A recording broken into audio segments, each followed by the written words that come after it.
Welcome back to JhillMill. Cake ഇഷ്ടപ്പെടാത്തവരായിട്ട് ആരും ഉണ്ടാവില്ല.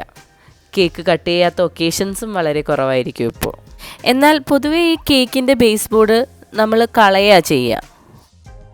ഇന്ന് നമ്മുടെ വീഡിയോയിൽ എങ്ങനെ ഒരു കേക്കിൻ്റെ ബേസ് ബോർഡ് റീയൂസ് ചെയ്ത് വളരെ അട്രാക്റ്റീവ് ആയിട്ടുള്ളൊരു ഡെക്കോർ പീസ് ആക്കാം എന്നാണ് ഞാൻ കാണിക്കാൻ പോകുന്നത്. ഇവിടെ ഞാനൊരു വളരെ സിമ്പിളായിട്ടുള്ളൊരു മധുബനി പെയിൻറ്റിംഗ് ആണ് ചെയ്യാൻ പോകുന്നത്. ഇത് ആർക്ക് വേണമെങ്കിലും വരയ്ക്കാവുന്നതേ ഉള്ളൂ. കുറേ കോംപ്ലിക്കേറ്റഡ് ആയിട്ടുള്ള ഇതൊന്നുമില്ല, സിമ്പിളാണ്. അപ്പോൾ ആദ്യം തന്നെ ഞാൻ കേക്കിൻ്റെ ബേസ് ബോർഡ് എടുക്കുകയാണ്. ഇനി എനിക്ക് ഈ ബേസ് ബോർഡിൻ്റെ സെൻറ്റർ കണ്ടുപിടിക്കണം. അതിനുവേണ്ടി ഞാൻ ഈ ബേസ് ബോർഡിൻ്റെ ഒരു ഔട്ട്ലൈൻ ഒരു പേപ്പറിലോട്ട് വരച്ചു കൊടുക്കുകയാണ്. അതിനുശേഷം ഞാൻ ഈ വരച്ചിരിക്കുന്ന സർക്കിൾ കട്ട് ചെയ്തെടുക്കുകയാണ്.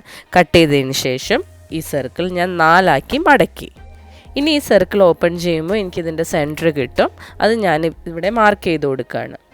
ഇനി ഞാൻ കേക്കിൻ്റെ ബേസ് ബോർഡ് എടുത്തിട്ട് ഈ മാർക്ക് ചെയ്ത് വെച്ചിരിക്കുന്ന സെൻറ്ററുള്ള പേപ്പർ അതിൻ്റെ മുകളിലോട്ട് വെച്ചിട്ട് ഒരു കോമ്പസ് വെച്ച് പയ്യെ അതിൻ്റെ സെൻറ്റർ ഒന്ന് മാർക്ക് ചെയ്ത് കൊടുക്കുകയാണ്. അപ്പോൾ താഴെ എനിക്ക് ബേസ് ബോർഡിലും ആ സെൻറ്റർ കിട്ടും.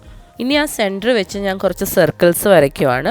സർക്കിൾസ് മാത്രമല്ല, കുറച്ച് ഡിസൈൻസും വരയ്ക്കുന്നുണ്ട്. ഈ ബേസ് ബോർഡിൻ്റെ മുകളിലൊരു വാക്സ് കോട്ടിംഗ് ഉള്ളതുകൊണ്ട് ഞാൻ പെൻസിൽ വെച്ച് വരയ്ക്കുന്നത് ക്ലിയർ അല്ല. ബട്ട് ഇത് ഞാൻ ഇനി ഒരു മാർക്കർ പെൻ വെച്ച് റീഡ്രോ ചെയ്യുന്നുണ്ട്. അപ്പോൾ നിങ്ങൾക്ക് ഏകദേശം ഈ പിക്ചർ എന്താണെന്നൊരു ഐഡിയ കിട്ടും. ഇത് വളരെ സിമ്പിളായിട്ടുള്ള ഡിസൈനാണ്. മധുബനി പെയിൻറ്റിങ്ങിൽ തന്നെ വെച്ച് ഇത് ഏറ്റവും സിമ്പിളാണ്. ആർക്ക് വേണമെങ്കിലും വരച്ചെടുക്കാവുന്നതേ ഉള്ളൂ. ഈ പിക്ചർ കാണുമ്പോൾ തന്നെ നിങ്ങൾക്ക് ഏകദേശം ഒരു ഐഡിയ കിട്ടും ഇതെങ്ങനെയാണ് വരയ്ക്കേണ്ടതെന്ന്. പിന്നെ നമ്മൾ കൂടുതൽ ചെയ്യുന്നത് കോമ്പസ് വെച്ച് കുറച്ച് സർക്കിൾസ് വരയ്ക്കുന്നു എന്നുള്ളൂ. ബാക്കിയെല്ലാം ഭയങ്കര സിമ്പിളായിട്ടുള്ള കാര്യങ്ങളാണ് നമ്മൾ ഈ പിക്ചറിൽ ചെയ്യുന്നത്. പിന്നെ കളറിങ് ആണെങ്കിലും ജസ്റ്റ് ഫില്ല് ചെയ്ത് കൊടുത്താൽ മതി ഓരോ ഭാഗത്തും. ഇതെല്ലാം ഞാൻ ഇതിൽ കാണിക്കുന്നുണ്ട്. മധുബനി പെയിൻറ്റിങ്ങിൻ്റെ പ്രത്യേകത എന്താണെന്ന് വെച്ച് കഴിഞ്ഞാൽ ഇത് കളർ ചെയ്യുന്നത് വളരെ അട്രാക്റ്റീവ് ആൻഡ് ബ്രൈറ്റ് കളേഴ്സ് വെച്ചിട്ടാണ് നമ്മൾ മധുബനി പെയിൻറ്റിങ് പൊതുവെ ചെയ്യാറ്. അപ്പോൾ നിങ്ങൾ ഇതൊന്ന് കളർ ചെയ്യുന്നതൊക്കെ ഒന്ന് കണ്ടു നോക്കൂ.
അങ്ങനെ മധുബനി പെയിൻറ്റിങ് ഫിനിഷായി. കണ്ടോ, ഇത്രയേ ഉള്ളൂ നമ്മുടെ പെയിൻറ്റിങ്. ഇത് കാണുന്ന പോലെ അല്ലല്ലോ, വളരെ ഈസി ആയിട്ട് ചെയ്യാൻ പറ്റുന്ന ഒരു പെയിൻറ്റിങ് അല്ലേ.